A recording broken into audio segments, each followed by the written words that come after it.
Believe it or not, more people left Oregon in 2022 than arrived, for only the second time since Lewis and Clark showed up with a Native American girl that said, "Here, look, it's the other ocean. I told you there was two."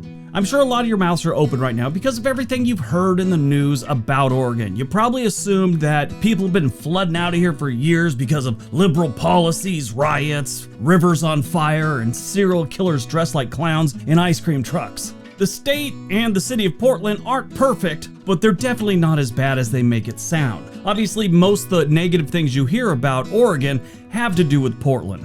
The truth is, the Rose City is a nightmare, and it's been dragging Oregon down for some time now, but not enough to ruin the dream of Oregon for thousands of people every year. Oregon has always brought in more people than it sent packing. The Beaver State has always been one of those states that people never seem to leave. Once people move here, they stay here. That was kind of this thing. I grew up in Southern California. I knew a lot of people that moved up to Oregon over the years, and that was always the thing. Once they move there, they never come back. I know plenty of people that moved to Nevada and came back within a year or two. But in Oregon, over the last 2 years, something has changed. According to the 2022 U.S. Census Community Survey, nearly 158,000 people packed up and left Oregon, which is roughly 33,000 more people than the year before. Now, at that same time, Oregon only saw 128,000 newcomers, meaning they lost about 30,000 in case you struggle with math.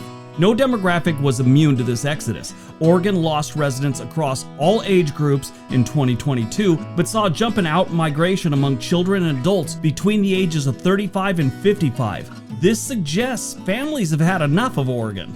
And in my opinion, I think this is going to continue for the next 5 or 6 years unless there's some drastic changes. In this video, we're looking at what people say was the final straw that ended their love affair with the Beaver State. Got it? Get it? Good. Let's take a look. Number 10, work from home. A portion of the current decrease in population can be traced back to the economic downturn from the COVID-19 pandemic. The crisis transformed the way people work, as remote work options made it more feasible for individuals to work from various locations. They didn't have to stay in the city where they were working. Portland was one of the cities that experienced a significant exodus of residents during this period. Now, this happened in most states, but Oregon a little bit more. The reason, in part, is the amount of call centers that the Portland and Eugene metro areas have. It's really big here in Portland, especially like the suburbs, like here in Beaverton. I know a handful of people that worked at Comcast in their sales call center in Beaverton, right over by the Nike headquarters. Well, during the pandemic, with people working from home, they actually got rid of their like 4-story call center. Just me personally, I know a few other call centers like Kaiser in this area that have like half of their reps working from home, and a bunch of them are now living in Washington State. Since the pandemic, a lot of people I know have cleared out of the Portland metro area and moved to Washington and some in Idaho, and they're still maintaining their jobs here in Oregon. Not just the call center people. I'm sure they saw a lot of that in Southern Oregon too, with people heading over into Nevada and Idaho. But yeah, number 10 is people had the opportunity to move to another state and keep their job in Oregon.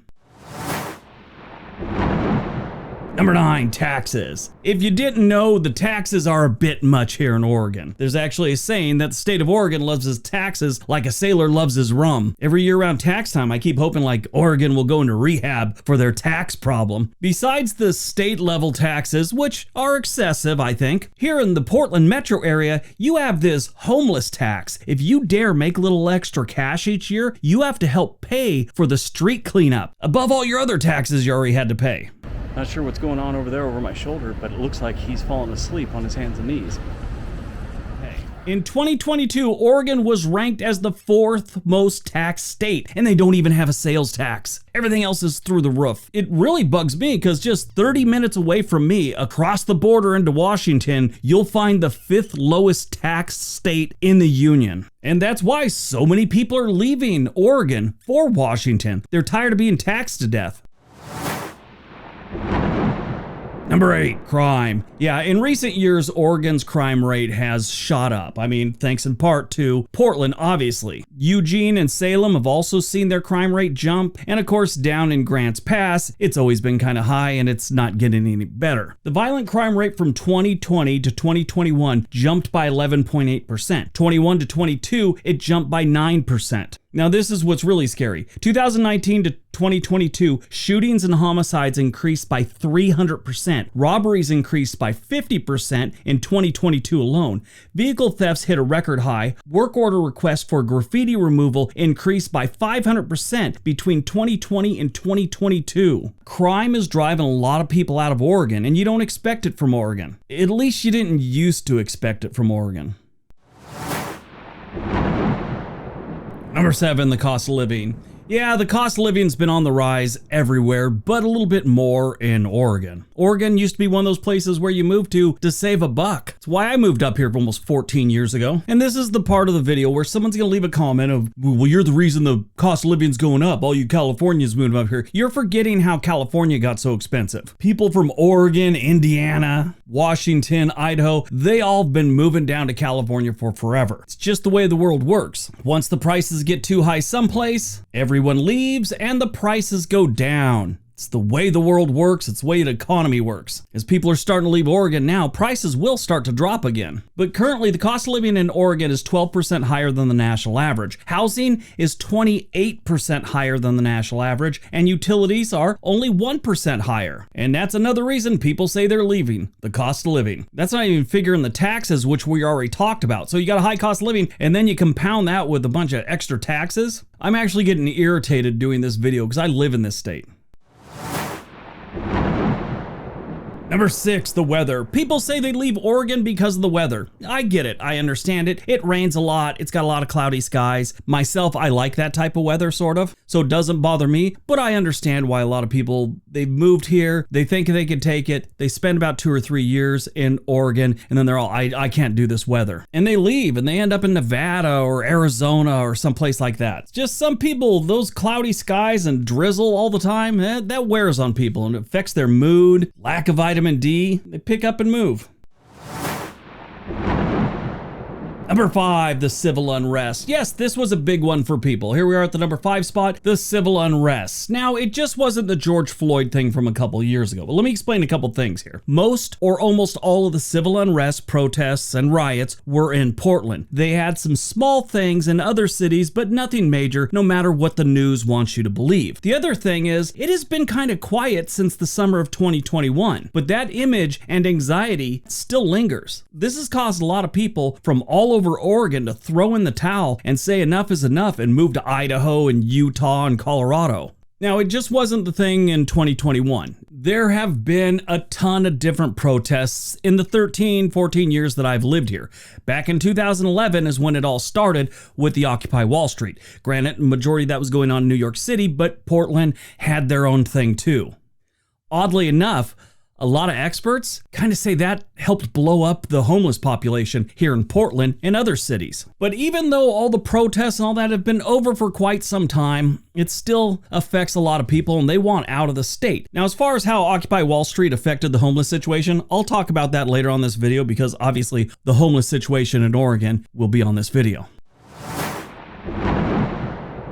Number 4, the real estate prices. Yeah, part of the cost of living is real estate sometimes, but it gets its own thing here on this list because that is a major problem people have with Oregon, is the price of real estate. Here's some numbers to prove my point. In the first quarter of 2023, the typical home price in Oregon was 43% above the national average. Now, it's hard to get a whole state's average house price, but this is what I found on Zillow. $490,000 is Oregon's average home value. In Portland, give you a couple cities, $528,000, and in Eugene, it's $465,000. If you go out to Bend, Oregon, which is kind of the new hot spot, $725,000. Now, it's not all bad. On the eastern part of Oregon and places like John Day, Oregon, the average home price is around $260,000. So it's not crazy everywhere in Oregon, just on the west side of the state where most of the people are.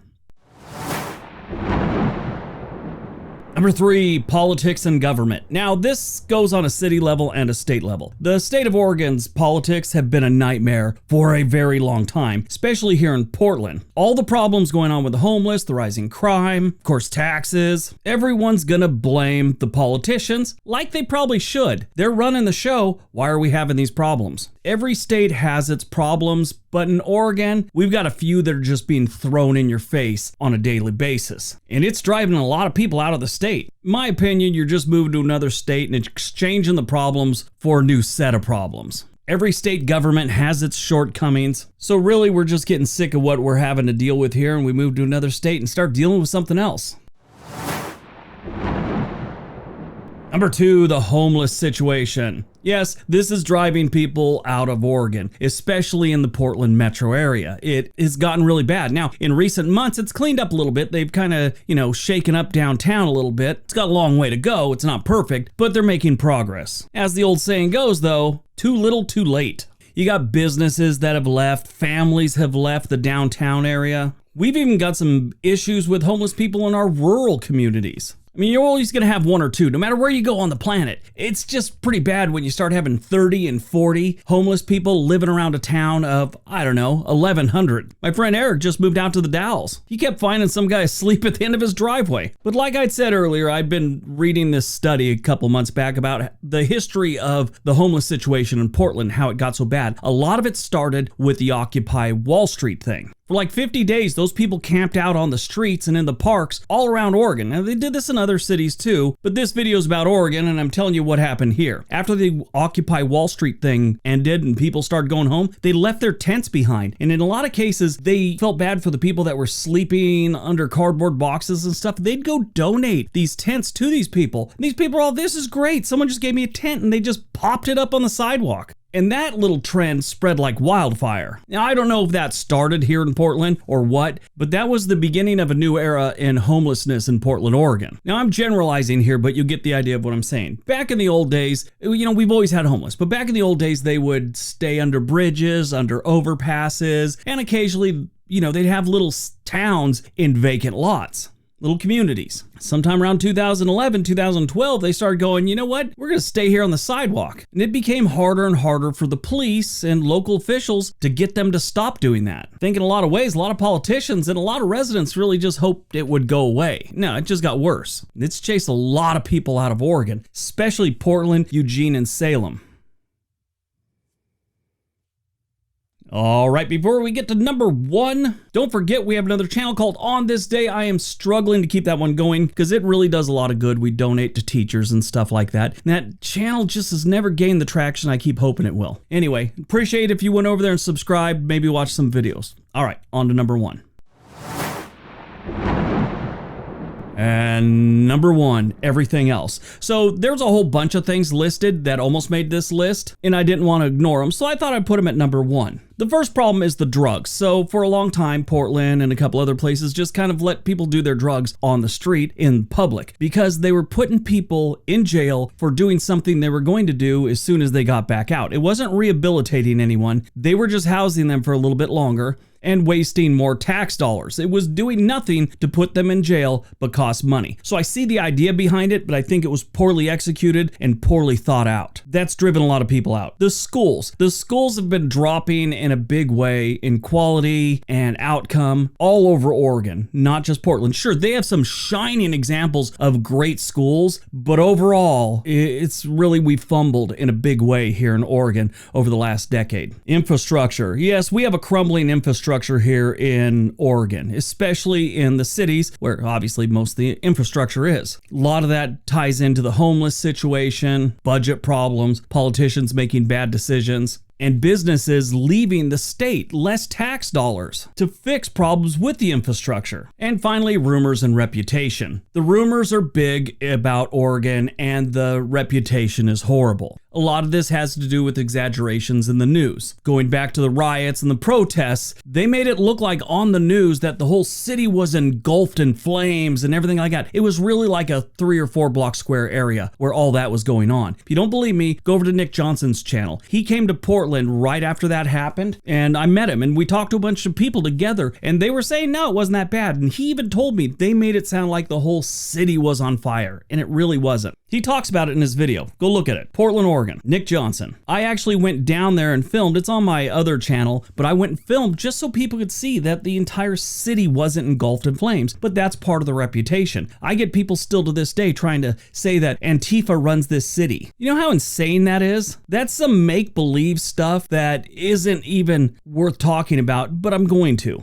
there was an appearance and there was problems with the Antifa whole thing during those riots back in 2021. But some people that leave comments are under the impression that groups of Antifa people are cruising around the city like gangs in Escape from New York. It's not a thing. It's a rumor, it's a reputation, and it's a urban legend at this point. All right, that's today's video. That's why people are leaving Oregon. Hope you guys enjoyed it. Hope you got some information out of it. Now go out, have a great day, be nice to each other.